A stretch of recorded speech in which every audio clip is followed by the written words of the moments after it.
शुद्धेभ्यः ओम नमः शुद्धेभ्यः ओम नमः शुद्धेभ्यः। मंगलम भगवान वीरो मंगलम गौतमो गणे मंगलम कुंदकुंदादो जैन धर्मोस्तु मंगलम सर्वमंगल मांगल्यम सर्वकल्याणकारकम प्रधानम सर्वधर्माणां जैनम जैनुशासनम। अहिंसा परमो धर्म की महावीर भगवान की प्रातः स्मरणे परम पूजाचार्य गुरुवर श्री विद्यासागर जी महाराज की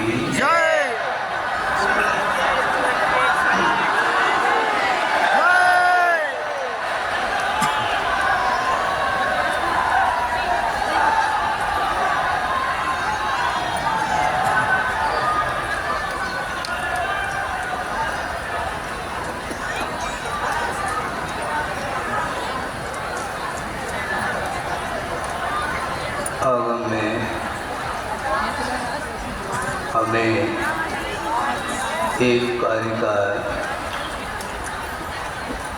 स्मरण में आ रही है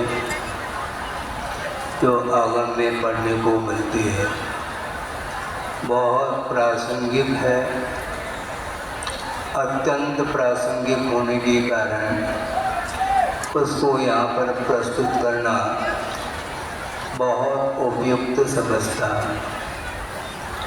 वह कारिका है सतां विज्ञात तत्वानां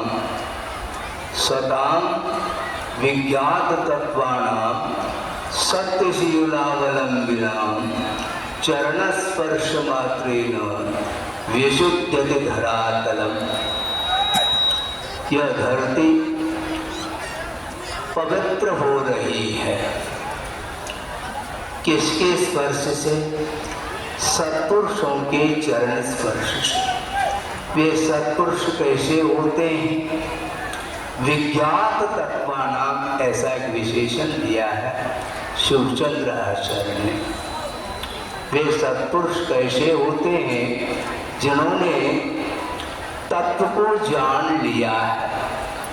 तत्व का अर्थ होता है पदार्थ का जैसा स्वरूप है उसको उस रूप में ज्ञान जिन्होंने कर लिया है।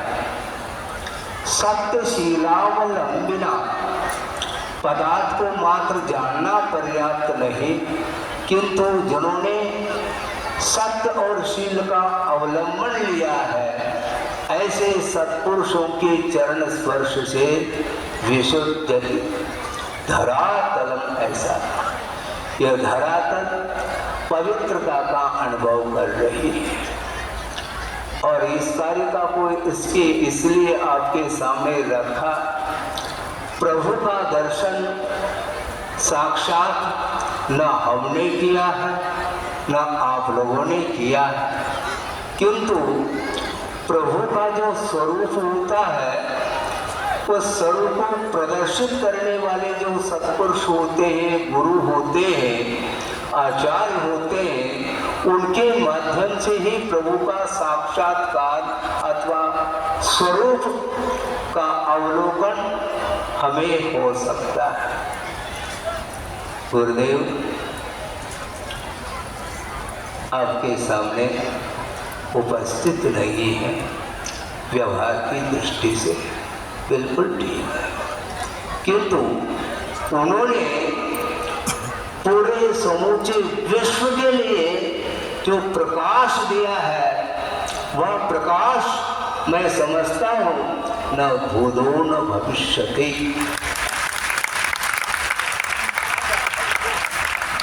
और इस प्रकार का प्रकाश वही दे सकता है जिसने सत्य और शील का अवलंबन लिया।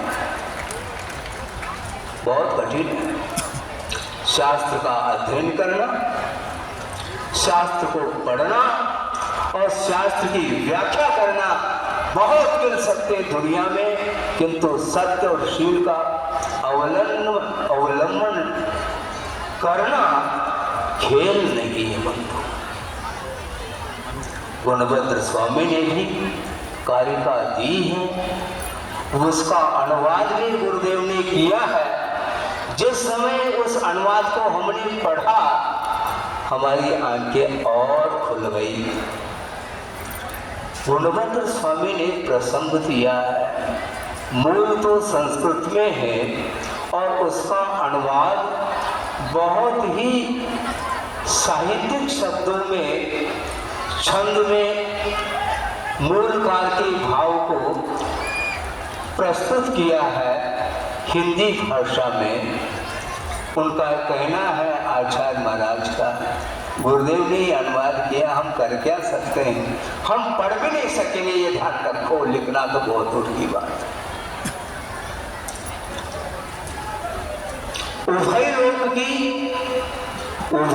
की हित की बातें कई सुनाते सुनते थे, फिर से दोहरा रहा हूं, उभय लोक की हित की बातें कई सुनाते सुनते थे, विगत काल में भी दुर्लभ थे, सुनते सुनते गुणते थे। गुणने वालों की संख्या बहुत दुर्लभ है विगत काल में भी। उभय लोक की हित की बातें कई सुनाते सुनते थे, विगत काल में भी दुर्लभ थे, सुनते सुनते गुणते थे।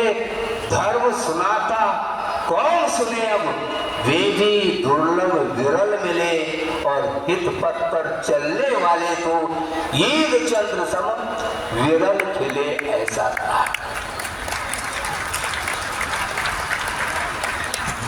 हम भी चिंतन करते हैं, हम भी लिखते हैं, हम भी पढ़ते हैं, हम भी पढ़ाते हैं, हम भी समझते हैं, हम भी समझाते हैं, किंतु गुरुदेव का ये कहना है कि समझने की और समझाने की परंपरा आज भी नहीं है बंधुओं, बहुत प्राचीन कालीन यह परंपरा है, किंतु समझते समझाते हुए अनंत काल व्यतीत हुआ।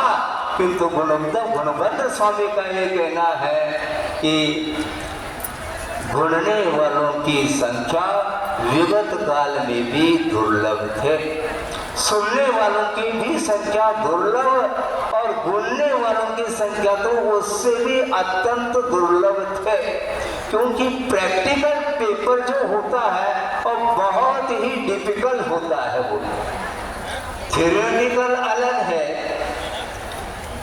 ग्रंथ का आधार लेकर के पढ़ना, कंठस्थ करना, मुखाग्र करना और यथावत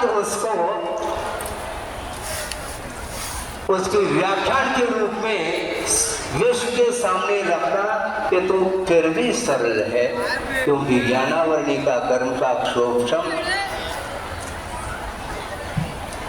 बहुत सरलता से हो सकता है।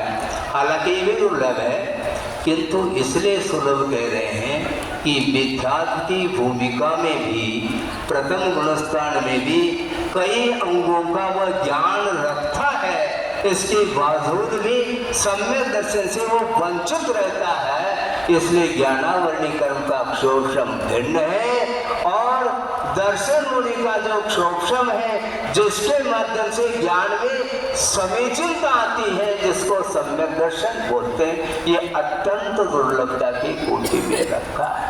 इसलिए हम ज्यादा नहीं कहना चाहते कि सदाम विज्ञात तत्वानाम सत्यशीलावलंबिना चरण स्पर्श मात्रेण विशुद्धति धरातलम। और पूर्व में निर्यापक श्रवण सुधा सागर जी माध्यम से भी आपको जानकारी मिली है गुरुदेव के विषय में, और पूर्वाचार्यों के विषय में भी काफ़ी आगम के आधार से आपके सामने विषय रखा है, प्रासंगिक रखा है। और पूर्वाचार्यों की श्रृंखला में धीरे धीरे आगे बढ़ते बढ़ते आचार्यों की परंपरा वर्तमान में आचार्य गुरुदेव के सामने आप लोग देख रहे हैं। आचार्य गुरुदेव कौन है? आचार्य विद्यासागर जी महाराज। और ये सारा का सारा चतुर्विध संग उनका है, ये ध्यान रखो।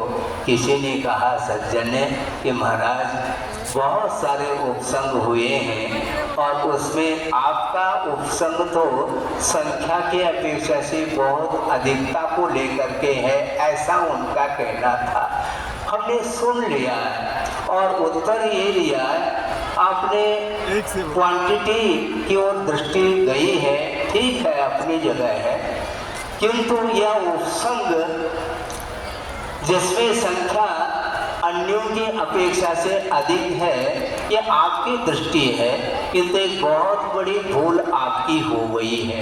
वो ये है कि यह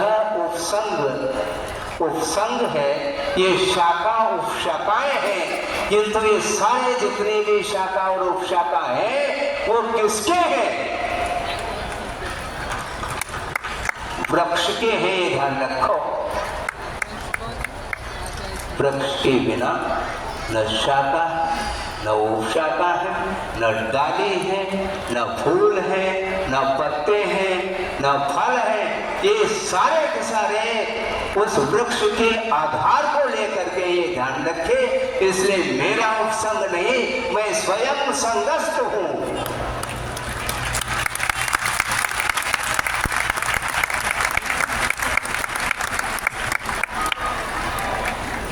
तब उनको बात समझ में आ गई। वो सामने जितने भी भक्तगण होते हैं वे भक्ति करते हैं और भक्ति करने की सबको स्वतंत्रता है, बिल्कुल ठीक। और भक्तगण भगवान की भी भक्ति करते हैं और गुरु की भी भक्ति करते हैं, किंतु ये ध्यान रखो भक्ति मुक्त कंठ से करो, किंतु जिसकी भक्ति की जा रही है उसको अलर्ट लेना पड़ता है, ये ध्यान रखो। आचार्य महाराज कहते हैं गुरु की भक्ति तो भक्तगण करते हैं, किंतु गुरु की परीक्षा उसमें होती है। महाराज इसमें क्या परीक्षा हो रही है? हाँ बिल्कुल परीक्षा है, क्योंकि मुक्त कंठ से गुरु की प्रशंसा भक्त करता है, किंतु उस प्रशंसा के प्रवाह में आकर के यदि मन में उन शब्दों को लेकर के हर्ष का अनुभव करता है तो वह उसका स्तर, उसका विकास रुक जाता है। इसलिए भक्त की प्रशंसा की ओर कभी भी ध्यान नहीं देना चाहिए। और एक प्रासंगिक प्रसंग आपके सामने रख रहा हूँ कि आचार्य महाराज विहार करते हुए संघ के साथ कहाँ पर पहुँचे हैं? तेंदुखेड़ा, जो कि पाटन के पास है। तेंदुखेड़ा पौनी जी के पास है। और विहार करके छोटे से ग्राम में पहुँच गए। जनता आचार्य महाराज के प्रवचनों को सुनने के लिए लालायित थी और निवेदन किया कि महाराज कम से कम 2 शब्द आपसे हम सुनना चाहते हैं। ठीक बात है, सुनाएंगे। सुनने के लिए आप बैठे तो मुझे तो सुनाना ही। और गुरुदेव ने प्रसंग बहुत मार्मिक प्रसंग दिया है, वह ये है कि भक्त गणों के भक्ति से भगवान प्रसन्न होते हैं, ऐसा किसी ने कहा था। और आप लोग भी कह सकते हैं, इसमें कोई बाधा नहीं, कि भक्तों की भक्ति से भगवान भी प्रसन्न होते हैं, ऐसा भक्तों के मुख से सुनने में आता है। तो गुरुदेव ने ये कहा, गुरुदेव ने बहुत अच्छी बात आपने कही है, किंतु भगवान को और गुरु को प्रसन्न करना खेल नहीं है बंधुओं, ये ध्यान रखो। ऐसा उनके मुख से सुना। आपको आश्चर्य और विस्मय हो सकता है, ऐसा क्यों कहा होगा? गुरुदेव का भाव ये है कि भगवान आपकी भक्ति से प्रसन्न नहीं हो सकते, आपकी पूजा से प्रसन्न नहीं हो सकते, किंतु किससे प्रसन्न हो सकते हैं? भगवान की आज्ञा का अनुपालन जब आप हृदय से करते हैं तब भगवान भी प्रसन्न होते हैं। इसी प्रकार गुरु भी प्रसन्न होते हैं। और गुरु को प्रसन्न करना चाहो तो ध्यान रखो, गुरु की भक्ति करो, किंतु हृदय से जो भक्ति करता है उससे ही गुरु प्रसन्न हुआ करते हैं।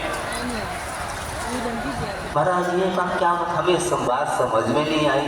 भक्ति करना तो ये तो बात हमें समझ में आ रही है, किंतु हृदय का अर्थ क्या? हृदय का अर्थ क्या है?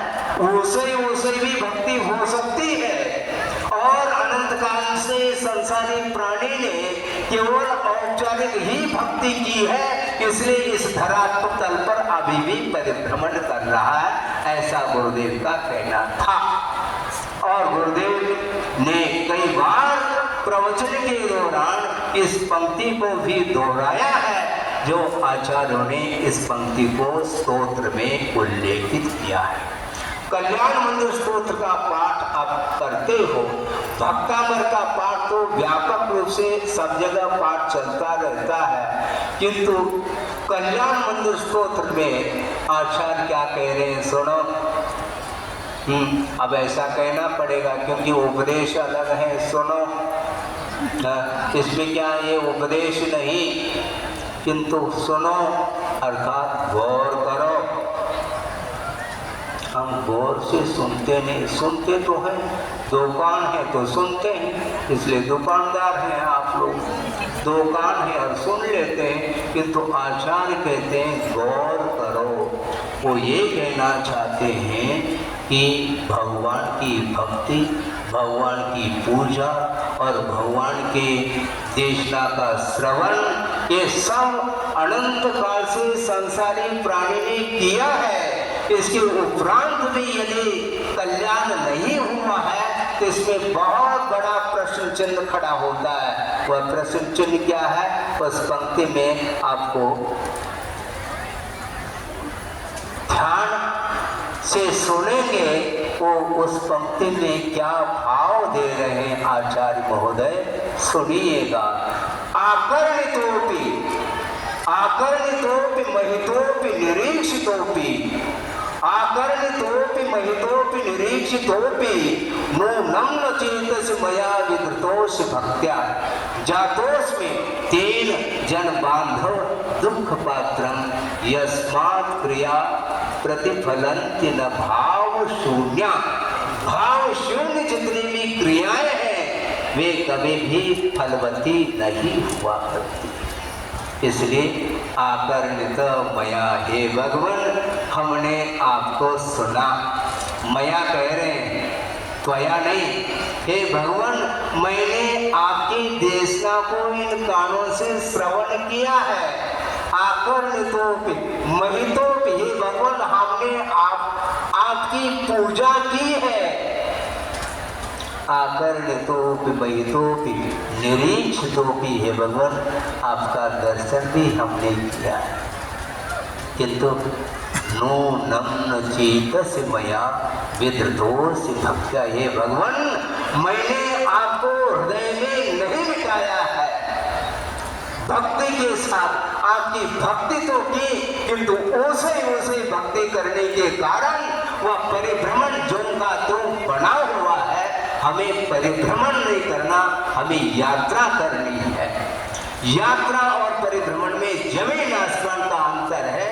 पंच परावर्तन का नाम परिभ्रमण है, और इस पंच परावर्तन से जो ऊपर उठ जाता है उसकी यात्रा होती है, और यात्रा जब होती है मोक्ष पथ पर आरूढ़ हो जाता है। यात्रा करता करता बहुत बड़ी लंबी यात्रा है, किंतु हृदय में देव शास्त्र गुरु को विराजमान करके जो यात्रा करता है उसकी यात्रा बहुत ही अल्प काल में पूर्ण हो जाती है और मंजिल में प्रवेश पाता है। इन पंक्तियों को आपने सुना, पढ़ा।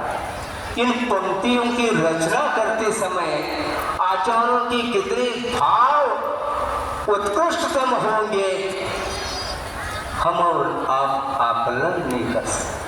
भक्ति तो हम करते हृदय से भक्ति नहीं करते। न जाने कौन कौन से अपेक्षाओं को लेकर के भक्ति करते। गुरुदेव कहते हैं भक्ति करो किंतु हृदय के साथ करो। हृदय से भक्ति जो की जाती है वह वस्तुतः वास्तविक भक्ति मानी जाती है। हाँ, और गुरुदेव ने ये कहा कि देखो यह पंचम काल है, मोक्ष मार्ग अवरुद्ध नहीं है, किंतु जो मोक्ष मार्ग है बहुत लंबा चौड़ा है।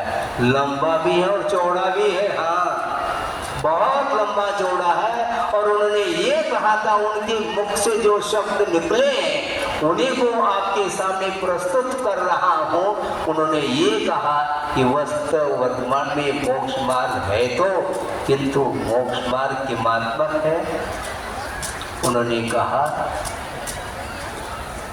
मोक्ष मार्ग पर हम चल रहे हैं और भावलिंग के साथ चल रहे हैं, किंतु भावलिंग के साथ मोक्ष मार्ग पर चलते हुए भी वह मोक्ष मार्ग, सुनो गौर से सुनो, बातें नहीं करो आपस में, यह मोक्ष मार्ग वर्तमान का नर्सरी है।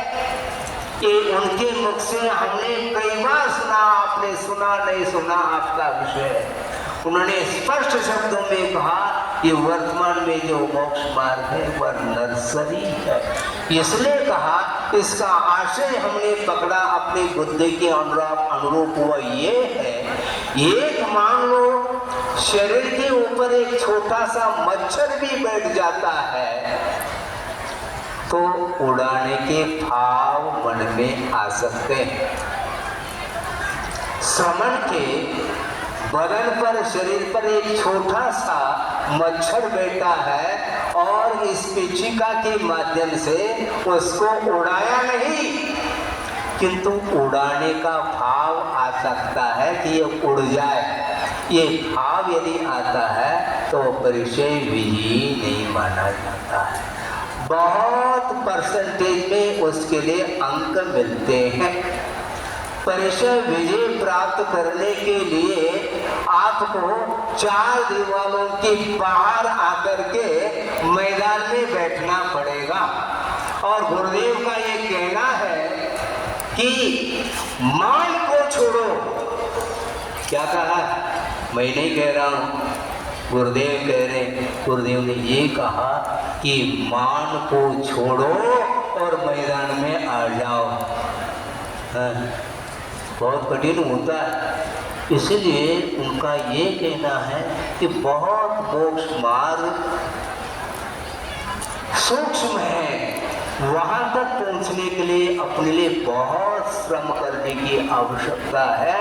और मात्र शारीरिक श्रम हमें पर्याप्त नहीं, किंतु वह जो आंतरिक साधना है, अंतर्दृष्टि को लेकर के जो साधना की जाती है, वही साधना मंजिल तक पहुंचाने में सार्थक सिद्ध होती है वह साधना।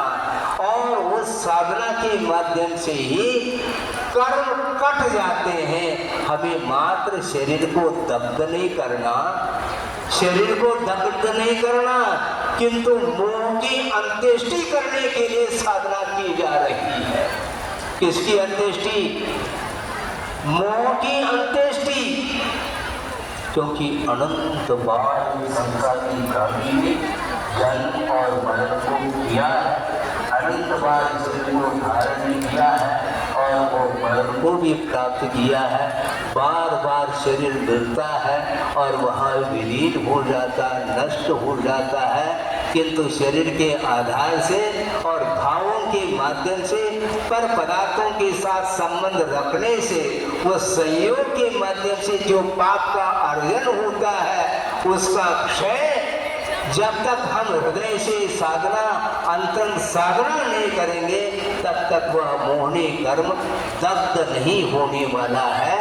इस उपदेश को सुनने के लिए ही जो मुख्य अतिथि के रूप में आए थे उन्होंने इस देशना को उपदेश को सुन ली है और वो आगे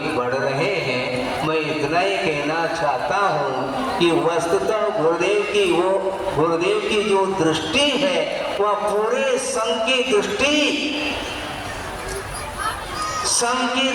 चतुर्विध संघ की दृष्टि निरंतर गुरुदेव की दृष्टि की ओर हो तो निश्चित रूप से वह हमारा जो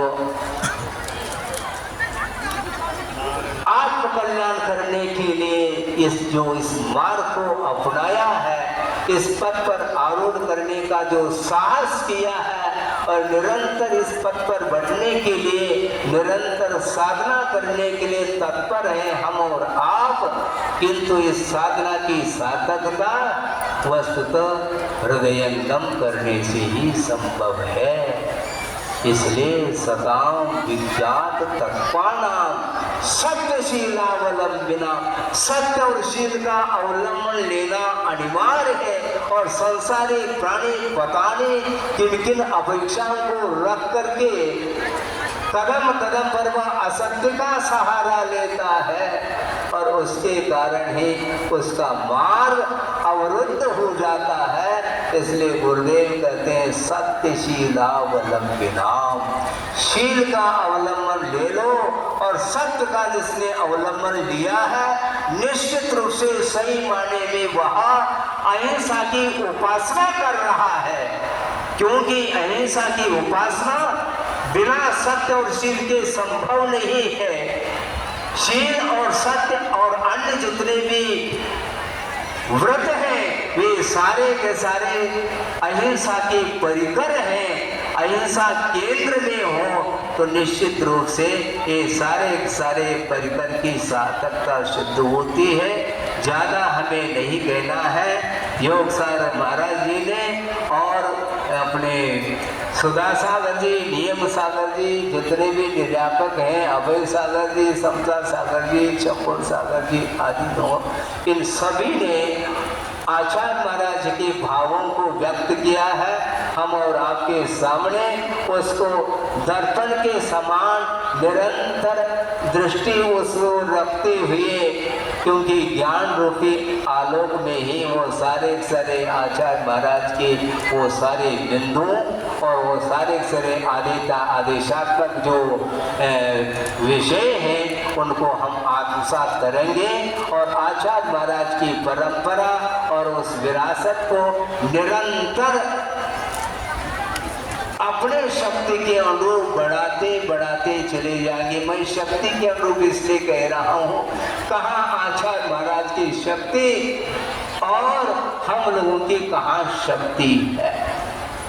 किंतु गुरुदेव कहते हैं घबराओ नहीं, चींटी के चाल से चलो, कोई बाधा नहीं, किंतु मंजिल तो पहुंच ही जाएंगे। क्योंकि उनका ये कहना है कि शुद्ध परमेष्टि की यात्रा हो चुकी है, अब वो कहीं जाएंगे नहीं।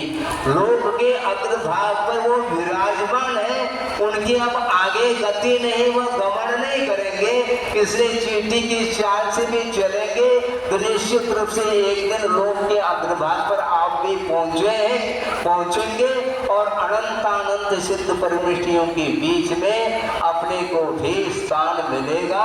और जिस प्रकार अनंत सुख का संवेदन वे प्रति समय कर रहे हैं और केवल ज्ञान के माध्यम से विश्व को जानते हुए भी पर पदार्थों से उनका कोई भी प्रभाव नहीं है, उनका उपयोग किसी भी पर वस्तु से प्रभावित नहीं होता, किंतु निजानंद रसलीन वाली बात है। निरंतर केवल ज्ञान के माध्यम से विश्व आ रहा है उस केवल ज्ञान रूपी दर्पण में, किंतु जानने का कोई उन्हें विकल्प नहीं, केवल संवेदन होता रहता है। इसलिए सकल गे गायक तदपि निजानंद रसलीन सो जिनेन्द्र जयवंत नित अरे रज रहस विहीन कहा है। इसलिए इस प्रकार के आचार्य महाराज की दृष्टि सबकी हृदय में समाहित हो और उसके माध्यम से उनके बताए हुए जो मार्ग है उस मार्ग पर हम अविरल रूप से बढ़ते रहें। हमें मार्ग बनाना नहीं, किंतु मार्ग को प्रशस्त किया है उसको निरंतर मनोरंजन कार्य से उस पर चलने की आवश्यकता है। और गुरुदेव से प्रार्थना करता हूँ ये भगवान, आपने इस दुनिया इस प्रशस्त मार्ग पर पूरी शक्ति के साथ निरंतर बढ़ते गए और विष्णु को भी प्रकाश दिया है। हमें प्रकाश देने की आवश्यकता नहीं, क्योंकि उनके दिए हुए प्रकाश में और उनके आशीर्वाद से ऐसी शक्ति प्राप्त हो, ऐसा मनोबल प्राप्त हो जिसके माध्यम से निरंतर सच्चे देव गुरु शास्त्र की आराधना करते हुए हम अपने लक्ष्य को प्राप्त कर सकें। इस पवित्र भावना के साथ अहिंसा परमो धर्म की जय। प्रातः स्मरणे परम पूज्य आचार्य गुरुवर श्री विद्यासागर जी महाराज की तो अभी हम सब पूज्य महाराज जी की देशना सुन रहे थे और अभी आप सबसे मेरा कहना है जिस